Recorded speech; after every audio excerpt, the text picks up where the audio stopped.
அன்பு நண்பர்கள் அனைவருக்கும் வணக்கம். வாழ்க வையகம், வாழ்க வளத்துடன். என்னுடைய நண்பர்கள் சிலர்லாம் எனக்கு ஸ்டார்டட் அட்வைஸிங், ரொம்ப க்ளோஸாக இருக்கக்கூடிய நண்பர்கள்லாம், சொக்கலிங்கம் உங்கள்கிட்டருந்து ஆன்மீகம், ஏன்னா நீ ட்ராவல் பண்ணது நீ பிஇலேருந்து பிஹெச்லாம் படித்தா கூட ஆன்மீகம்ன்ற ஒரு விஷயத்தை தொட்ட வாசலில் கொஞ்ச நாள் இருந்த, அதனால் மக்கள் உங்கள்கிட்ட கோவில் குறித்த ஒரு யூனிக்கான தகவல் எதிர்பார்ப்பாங்க. நம்பர் 2, பண ஈர்ப்பு அப்படின்ற ஒரு விஷயத்தில் ஏதோ நீ ஸ்பெஷலைஸ் பண்ணியிருக்க, அது குறித்து எதிர்பார்ப்பாங்க. அதே போல் ஏதாவது கேள்விகளுக்கு பதில் போன்ற விஷயங்களை எதிர்பார்ப்பாங்க. நீ ஏன் அரசியல்லாம் பேசுகிற அப்படின்னு ஒரு சொல்லி வச்ச மாதிரி எல்லாருமே அட்வைஸ் பண்ணாங்க. சரி, திமுக அதிமுக படு மோசமான கவர்மெண்ட் கொடுத்தாங்க ஜெயலலிதா பீரியடில். கருணாநிதி ஸ்டாலின் அதை விட மோசமான ஒரு கவர்னன்ஸ் கொடுத்தாங்க. கருணாநிதினா அவர் இறந்துட்டார், அவருடைய பீரியடுக்கு நான் சொல்கிறேன் கம்பேர் பண்ணி. இவங்க 2 பேரும் ஒஸ்ட்டுனால ஒரு பெஸ்ட் ஆஃப் பெஸ்ட் ஒருத்தர் சூஸ் பண்ணுவோன்னு சொல்லிட்டு மக்கள் ஒரு 30-35% பீப்புள் விஜயவருக்கு ஓட்டு போட்டாங்க. அதாவது இவங்க திமுகவை 1000 கோடி மடங்கு பெட்டர், அதிமுக 1,00,000 கோடி மடங்கு பெட்டர்ன்ற அளவுக்கு இவங்க கவர்மெண்ட்டை ரன் பண்ணுறாங்க. அப்படின்னும்போது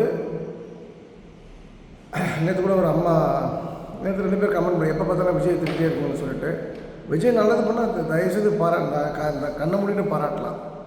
நல்லதுன்றது இது வரைக்கும் ஒன்றும் வரல, அதான் வருத்தத்துக்குரிய விஷயம். நம்பர் 2, அவர் திமுக எதிர்ப்பு அரசியல் ஒரு விஷயத்தான் கையில் எடுத்திருக்காரு ஒழிய தமிழ்நாட்டுக்கு ஏதாவது நல்லது பண்ணுன்ற ஒரு விஷயம் அவருடைய இதில் தெரியல. அவர் நினச்சா பண்ணியிருக்கலாம், அது உங்களுக்கு தெரியறதுக்கு வாய்ப்பு இல்லை. இப்போ நான் என் குரூப்லேயே கூட ஹம்மிங் பேர்ட் குரூப்பில் கிறிஸ்துவர் உண்டு. ஆனால் நான் என்கிட்ட எந்த ஒளிமுறையும் இல்லை. நான் கிறிஸ்துவருக்கு எதிரானவன் இல்லை, கிறிஸ்துவத்துக்கும் எதிரானவன் இல்லை. மதம் மாற்றம், பொய்களை சொல்லி பொய்யென்று பொய்களை சொல்லி மதம் மாற்றக்கூடிய விஷயத்தை தான் நான் எதிர்க்கின்றேன். இன்ஃபேக்ட் ஹிந்து மதத்தை சேர்ந்த யாராவது ஒருத்தர் வாங்க எங்கள் கோயிலுக்கு வாங்க, நீங்கள் என்னென்னு கேளுங்க, பிரசங்கத்தை கேளுங்கன்னு யாரும் சொல்லி பார்த்ததில்ல. சமீபத்தில் கூட என் பையன் சொல்லிட்டு இருந்தேன்.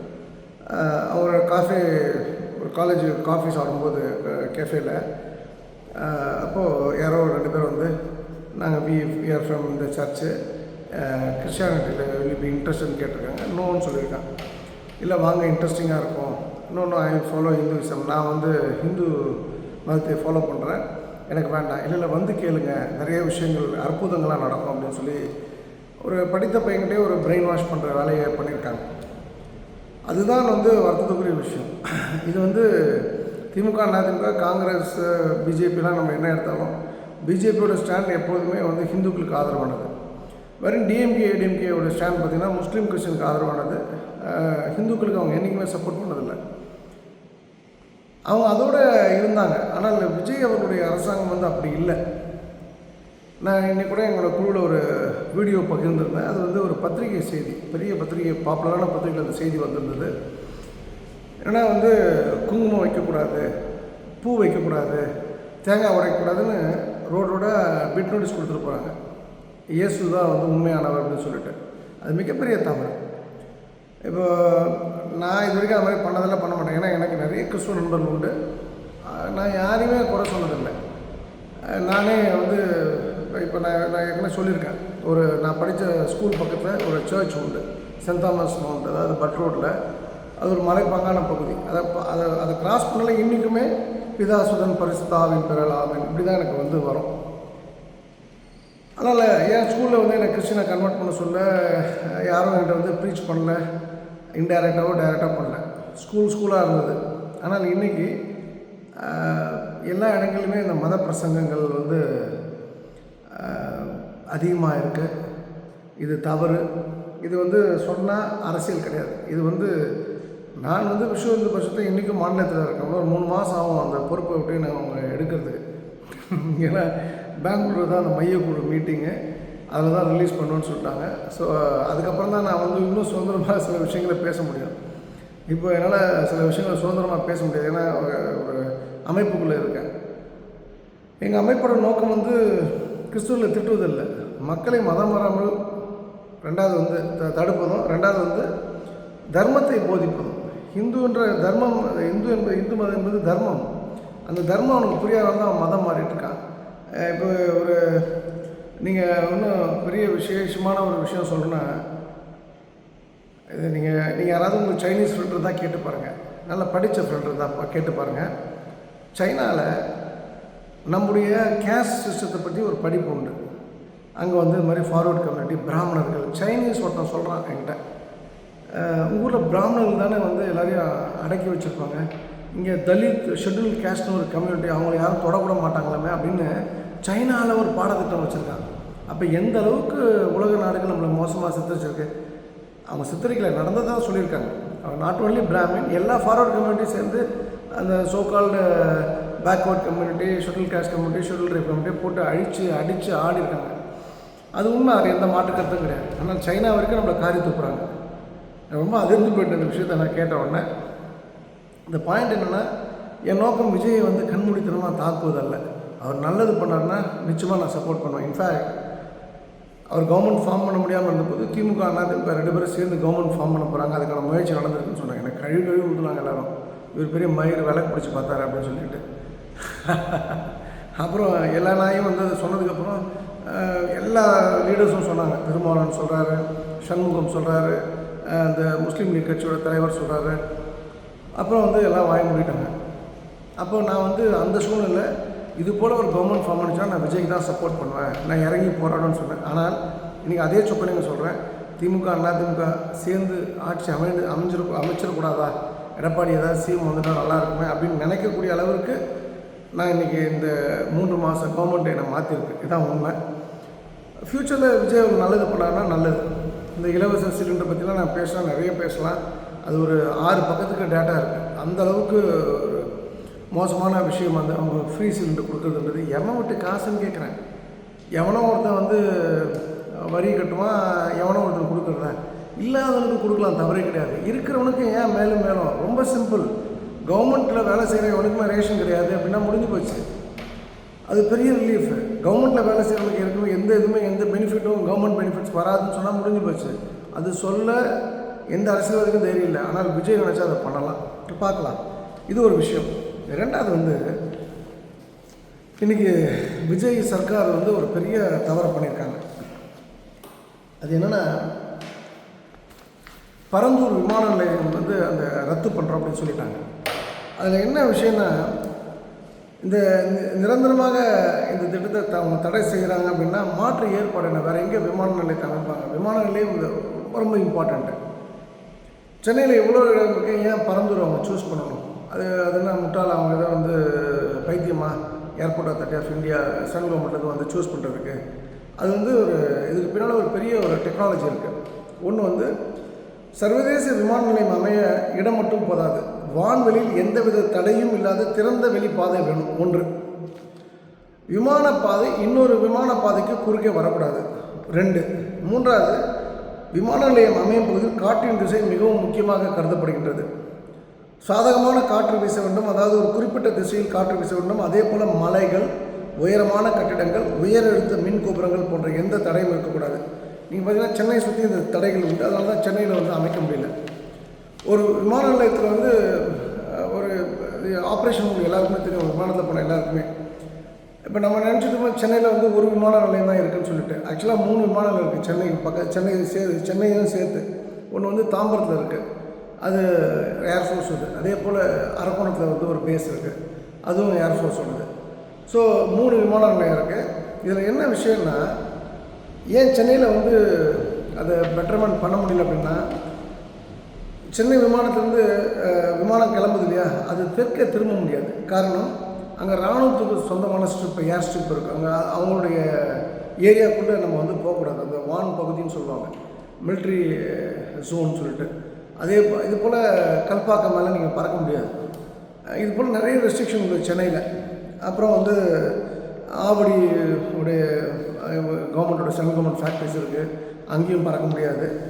அப்போ இதெல்லாம் இல்லாமல் ஒரு விஷயம் அமைக்கணும் அப்படின்னு சொன்னால் 4 இடங்கள் அது தேர்வு செய்யப்பட்டது. ஒன்று வந்து அதுக்கு அடிப்படை விஷயம் ஒன்றோட ஒன்று குறுக்கிடக்கூடாது. அப்போ பேரலல் ட்ராக் அமைக்கும் போது 4 இடங்கள் எங்கே அமைக்கலாம்னா Thiruporur, number 2 Padalam, number 3 Pannur, number 4 Parandur.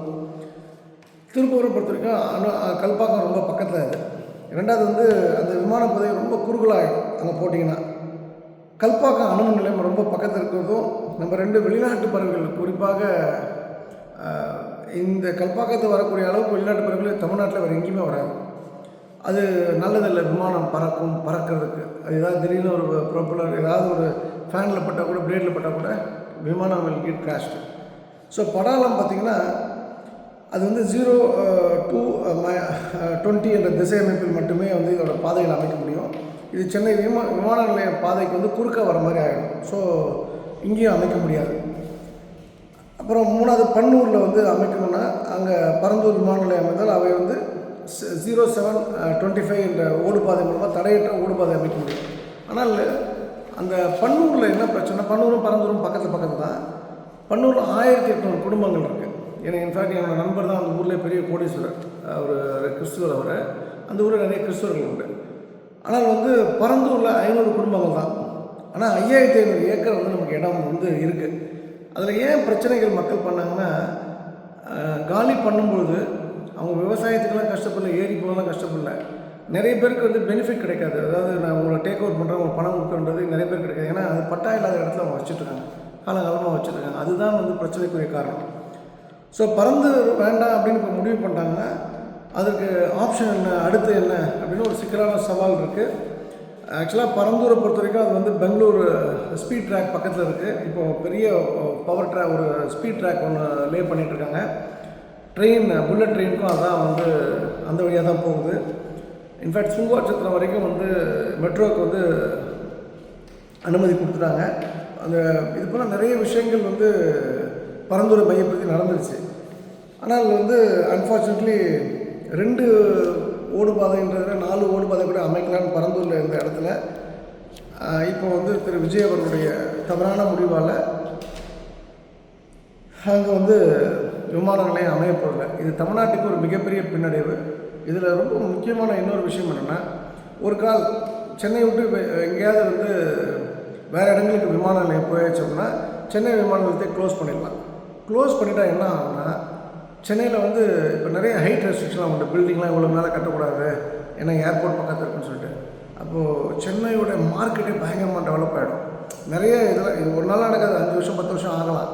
ஆனால் ஒரு பெரிய கோட்டை விட்டுருக்காங்க, தவறான வழிகாட்டுதல். இது எங்கே போய் முடிய போகுதுன்னு தெரியல. இதில் ஒரு விஷயம் என்னென்னா, டிவிக்கு அரசாங்கம் என்ன சொல்லுவாங்கன்னா அங்கே நிறைய திமுக ஆட்கள்லாம் இடம் வாங்கி போட்டிருக்காங்கன்னு சொல்லிட்டு. அவன் இடம் வாங்கலை. இப்போ கலெக்டர் ஆஃபீஸ் வருது அப்படின்னா அப்போ அதை சுற்றி நிறைய இடங்கள் அந்த அதிகாரிகளும் அந்த அமைச்சர்களும் அந்த எம்எல்ஏக்களும் லோக்கல் ஆளுங்கட்சி பீப்புளும் வாங்கிடுவாங்க. இது வந்து நடைமுறையாக காலகாலமாக இருக்கிற விஷயம். இப்போ இவங்க வந்து இடம் வாங்கிட்டான்றதுக்காக இவங்களை பனிஷ் பண்ணுறதுக்காக ஒரு திட்டத்தை ரத்து பண்ணல, எந்த வித பிரயோஜனமும் இல்லை. இதனால் தமிழ்நாடு ஒரு 10வது இடத்துல, இப்போ 11வது இடத்துல நம்ம இருக்கோம். 10வது இடத்துல அது வந்து 11 வந்து சத்தீஸ்கர் நமக்கும் போட்டி டைட்டாக இருக்குது. கூடிய விரைவில் 30க்கு மேலே போயிடுவோம். ரொம்ப பெரிய அளவில் பின்தங்குறோம். இதோடைய விளைவுகள் இப்போ தெரியாது. இப்போ என்னை திட்டுறவங்க, எங்கள் தளபதி விஜய் அப்படின்னு சொல்லி மகிழ்ச்சியில் ரீல்ஸ் போடுறவங்க எல்லாருமே 5 வருஷம் கழிச்சு இதோட பெயின் உங்களுக்கு புரியும். இவங்க 5 வருஷம் ஆண்டாங்கன்னா நான் வணங்குற கடவுள் இவங்களை டெஃபினட்டாக 3 மாதம் மேலே விட மாட்டாருன்னு நான் நம்புகிறேன். அந்த கடவுள் ஏன்னா விடக்கூடாது. அந்த அளவுக்கு மோசமான ப்ராப்ளத்தை வந்து இந்த மக்கள் உருவாக்குறாங்க. இந்த டிவிகே அரசாங்கம் நிறைய இன்ஃப்ராஸ்ட்ரக்சர் ப்ராஜெக்ட்ஸ் எல்லாமே வந்து இந்த பூமி விட்டு போகுது. இப்போ பன்னூர்லேயே வந்து அவங்க பண்ணாததுக்கு வந்து ஒரு ரீசன் பார்த்திங்கன்னா, அங்கே நிறைய இண்டஸ்ட்ரீஸ் உண்டு, நிறைய உயர் மின்னழுத்த கோபுரங்கள் உண்டு. அதை அவாய்ட் பண்ணி தான் அவங்க பரந்தூர்ன்ற விஷயம் சொன்னது. இப்போ பரந்தூரில் பண்ணல அப்படின்னு சொன்னால் நம்ம சிட்டி இஸ் கெட்டிங் எக்ஸ்டெண்ட். அது ரொம்ப நல்ல விஷயம்.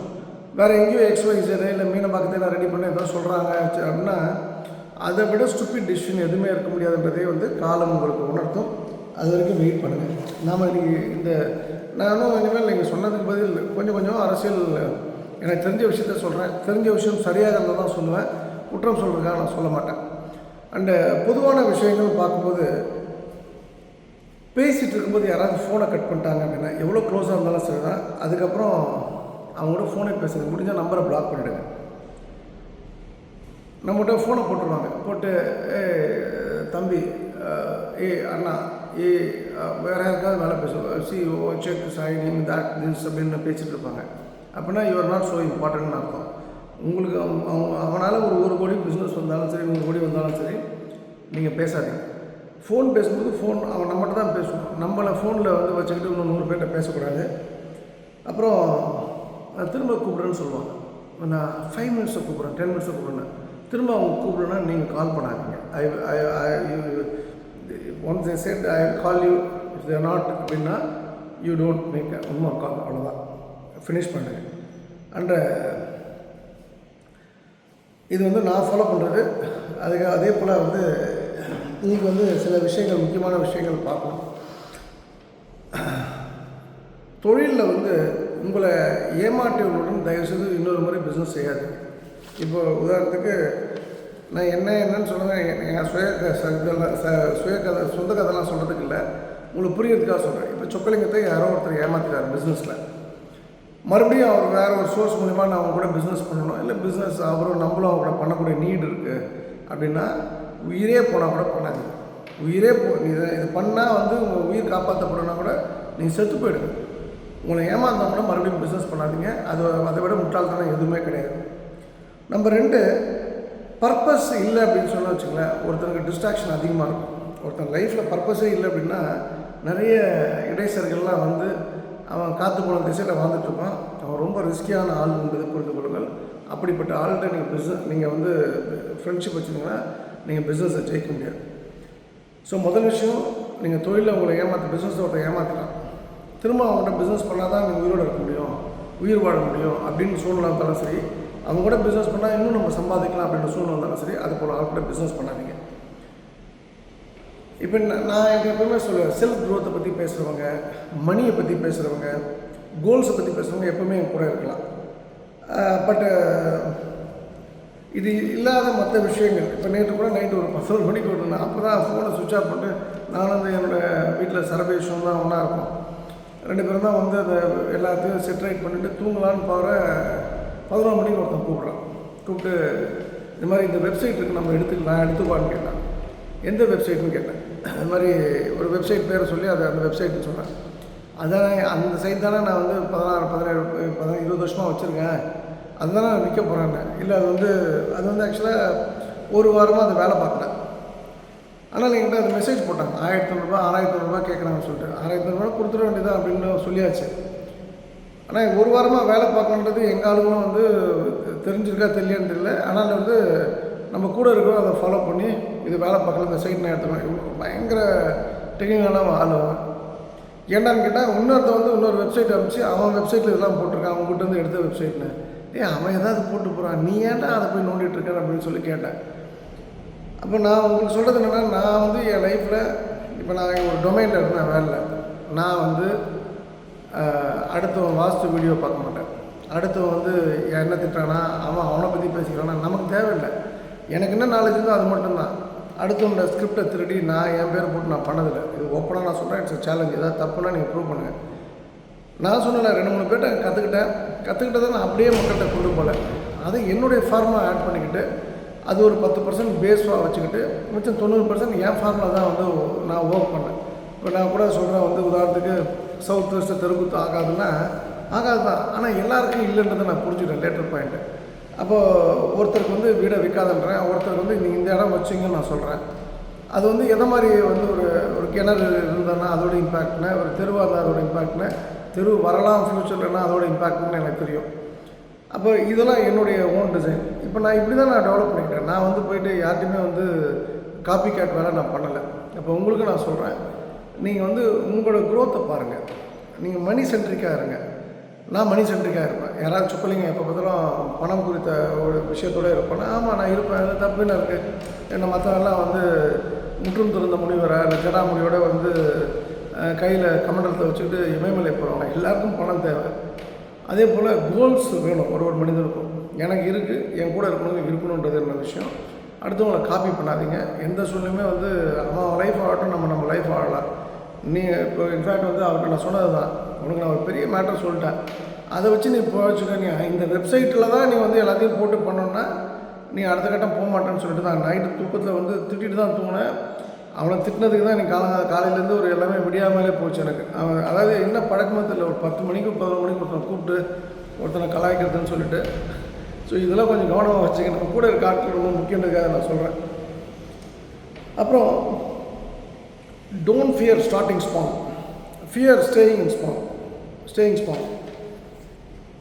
நீங்கள் வந்து ரொம்ப சின்னதாக ஸ்டார்ட் பண்ணணுன்னு வந்து வருத்தப்படாதீங்க. நீங்கள் சின்னதாக இருந்தால் தான் வருத்தப்படணும். ஒரு நேரத்துக்கு அப்புறம் நம்ம க்ரோத் வந்து டு த இன்ஃபினைட் க்ரோத்தாக இருக்கும். அதாவது எண்ணி பார்க்க முடியாத அளவுக்கு அந்த க்ரோத் இருக்கும்.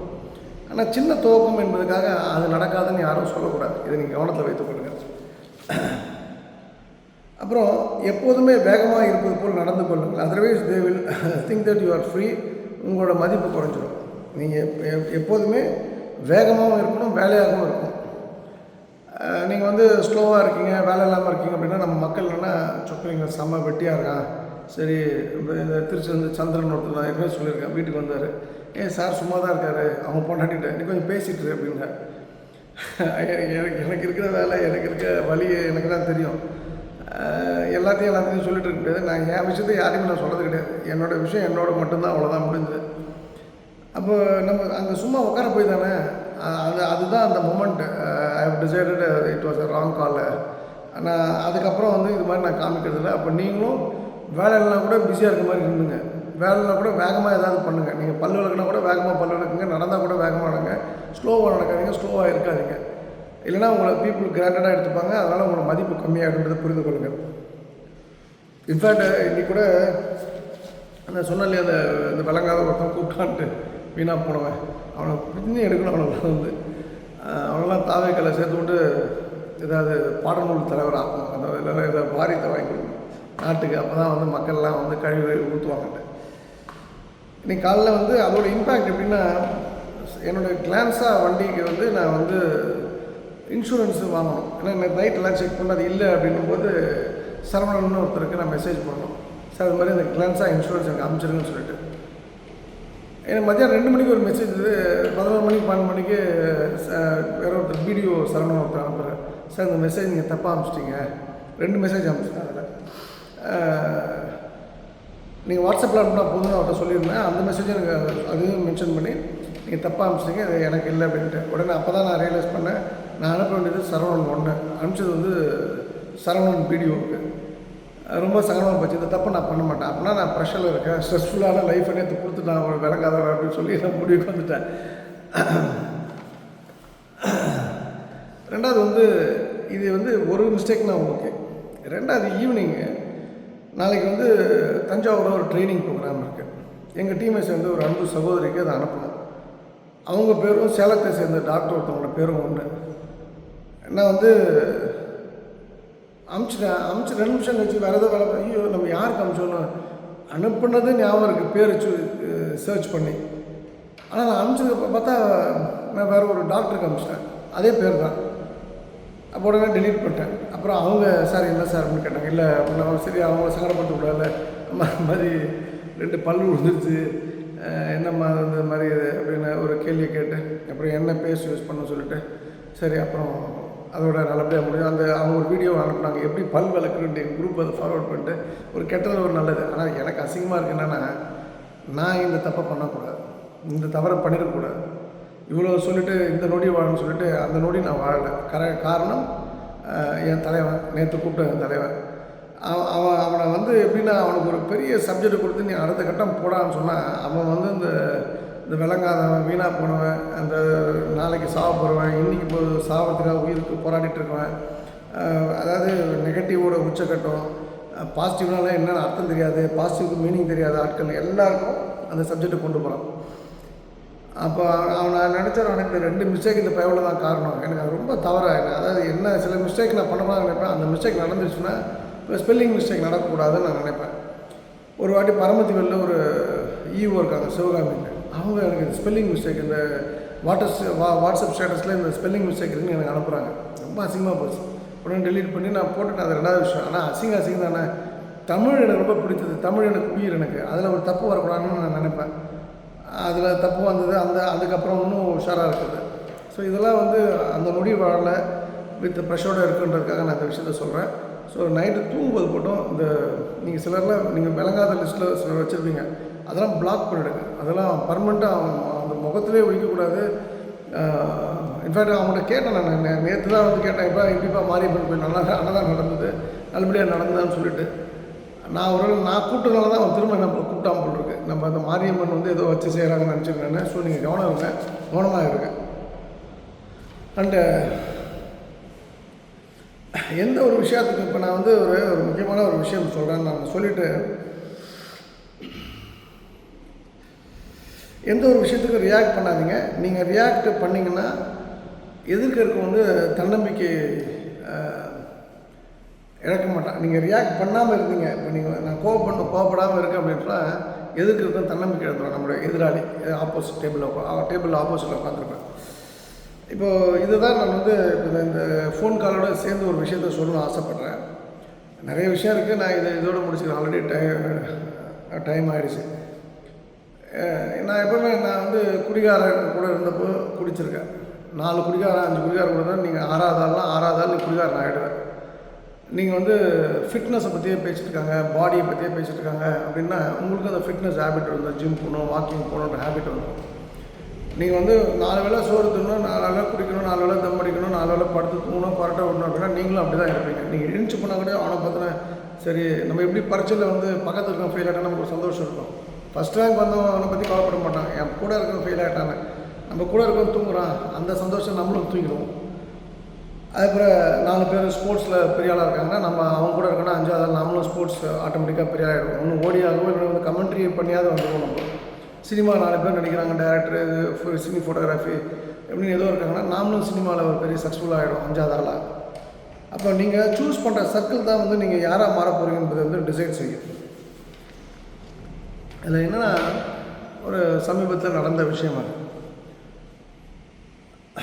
உதாரணத்துக்கு எப்படி சொல்லலாம், நான் சென்னையிலேருந்து திருநெல்வேலி போகணுன்னு வச்சுக்கோங்களேன். நான் ஒரு இடங்கள் பொருள்லாம் மாற்றி சொல்கிறேன். டேரெக்டாக சென்னை, விழுப்புரம், திருச்சி, மதுரை, விருதுநகர், சாத்தூர், கோயில்பட்டி, திருநெல்வேலி போயிடலாம். சப்போஸ் வந்து சென்னையிலேருந்து கோயம்புத்தூர் போயிட்டு கோயம்புத்தூர்லேருந்து நான் திருநெல்வேலி போனேன்னா சென்னையிலேருந்து கோயம்புத்தூர் திருநெல்வேலி ஒரு ஒரு ஒரு 5 ஹவர்ஸ் 6 ஹவர்ஸ் எக்ஸ்ட்ரா ஆகும். Petrol waste, time waste. ஒருத்தங்க ஒரு பிஸ்னஸ் விஷயமாக பேசும்போது சார் வந்தாங்கன்னா நான் பணம் அட்வான்ஸ் கொடுத்துறேன் அப்படின்னு சொல்லிட்டாங்க. இப்போ நான் என்கிட்டயே சொல்லிட்டாங்க. சரி, எனக்கும் ஃபோன் பண்ணாங்க, 10 வாட்டி ஃபோன் பண்ணாங்க. சரி, எனக்கு ரொம்ப தெரிஞ்சவங்க. சரி, நான் போகிறேன். அப்புறம் பேசிட்டு அப்புறம் வந்து அவங்க என்ன சொன்னாங்கன்னா, ஃபார் சம் ரீசன்னு என்னால் அந்த இடம் இப்போ வாங்க முடியாது, we'll come back to you later அப்படின்னுட்டாங்க. எனக்கு அது வருத்தம் இல்லை. ஏன்னா நான் இது வரைக்கும் என் லைஃப்பில் நான் வந்து இப்போ நான் இடம்னு ரியல் எஸ்டேட்னு ஒரு ஃபீல்டுக்கு வந்தப்போ கூட 5 பேர்ட்டு தான் இடம் வாங்கணும்னு சொன்னேன். பேரை வந்து இதுக்கு முன்னாடி நான் சொல்லியிருக்கேன். 5 பேரை தவிர வேறு யார்ட்டையும் நீ இடம் வாங்கிக்கணும்னு ஃபோன் பண்ணிப்பேன். இன்ன வரைக்கும் பண்ணதில்லை, நாளைக்கும் பண்ண மாட்டேன், நாளானிக்கும் பண்ண மாட்டேன். அப்போது அவங்க பணம் அவங்க இடம் வாங்கலாம், எனக்கு பிரச்சனை இல்லை. எனக்கு என்ன ஒரு பெயின்னா, சென்னையிலேருந்து கோயம்புத்தூர் நான் சம்மந்தமே இல்லை, எனக்கு போகணும் அவசியமே இல்லை. சரி, எனக்கும் 55-56 வயதாக இருந்தது. அப்போ எனக்கு ஒரு ரீசனுக்காக நான் ட்ராவல் பண்ணுறேன். அந்த இடத்துல வந்து இதுக்கு இன்பிட்வீன் வந்து ஒரு பெண்மணி இருக்காங்க. அவங்க வந்து அவங்களுக்கு தெரியும் அவங்க பணம் கொடுக்க போடணும்னு தெரியும். அவங்க தான் மீடியேட் பண்ணது. அவங்க எனக்கு சொல்லலை, எனக்கு ரொம்ப வருத்தமாக போயிடுச்சு. அப்போ நான் கேட்டேன், ஏம்மா இப்படி இருக்க நீ வந்து, அவங்க நல்ல வசதியான பெண்மணி, என்னைய இப்படி கிராண்டடாக எடுத்துக்கிறீங்க, நான் அவங்க கூட இருக்கிறதுனால இப்படி நடத்துகிறீங்களா? இப்போ அந்த அம்மாவை பார்த்து எனக்கு ரொம்ப வேண்டப்பட்டவங்க, அதில் எந்த டவுட்டுமே கிடையாது. ஆனால் என்ன அலைய விட்டு உங்களுக்கு என்ன நடக்குது? எனக்கு ரொம்ப கஷ்டப்படுறேன், எனக்கு பணம் வேணும்னு நான் உங்களுக்கு கேட்டேன்னா, யூடியூப்க்கு கால் நீங்கள் தான் வந்து பேசுறது, நீங்கள் தான் பண்ணுறது. அப்போது நான் என்னை வந்து இங்கே போர்ஷன் பண்ணிவிட்டு அவங்க போயிட்டு அவங்க எனக்கு ஒரு இளநீ வாங்கி கொடுக்க இல்லை ஒரு காஃபி குடிக்க வழி இல்லாமல் வந்து ஒருத்தவங்க வீட்டுக்கு போயிட்டு அதை சாப்பிட்டுட்டு நான் எங்கள் ஊருக்கு போனேன். நைட்டாக நான் 4 மணி ஆச்சு போகிறதுக்கு. அப்படின்னும்பொழுது அந்த அம்மா வந்து வேணுன்ட்டு பண்ணலை. அவங்க வந்து கிராமத்து பெண்மணி, அவங்களோட நாலேஜ் அவ்வளோதான். இவங்க நினச்சிப்பாரு, சார் நினச்சிப்பாரு, போய் இவங்க தெரிஞ்சவங்க தானே பார்த்துட்டு போட்டுமேன்ட்டு. பார்த்துட்டு போகிறது எப்போனா போகலாம். உதாரணத்துக்கு இப்போ நான் கோயம்புத்தூரே போகிறேன், என்னுடைய அன்பு டாக்டர் யமுனா பிரியாவை பார்க்க போகிறேன் அப்படின்னா எனக்கு ரொம்ப க்ளோஸ் ஃபேமிலி ஃப்ரெண்ட் அவங்க.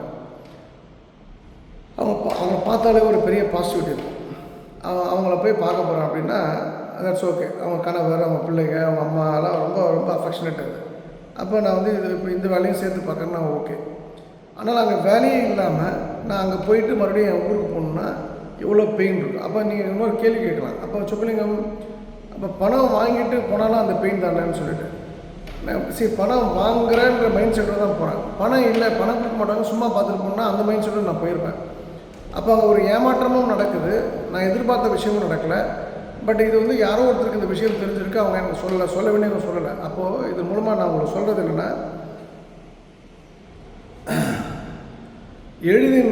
இந்த எருதோட புண்ணோட வலி வந்து காக்காவுக்கு தெரியாது. எருதுக்கு மேலே புண்ணு இருக்குன்னா காக்கா வந்து அதை கிண்டி சாப்பிட்டுருக்கும். அதோட வலி, அந்த எருதோட வலி வந்து உச்சக்கட்ட வலியாக இருக்கும்.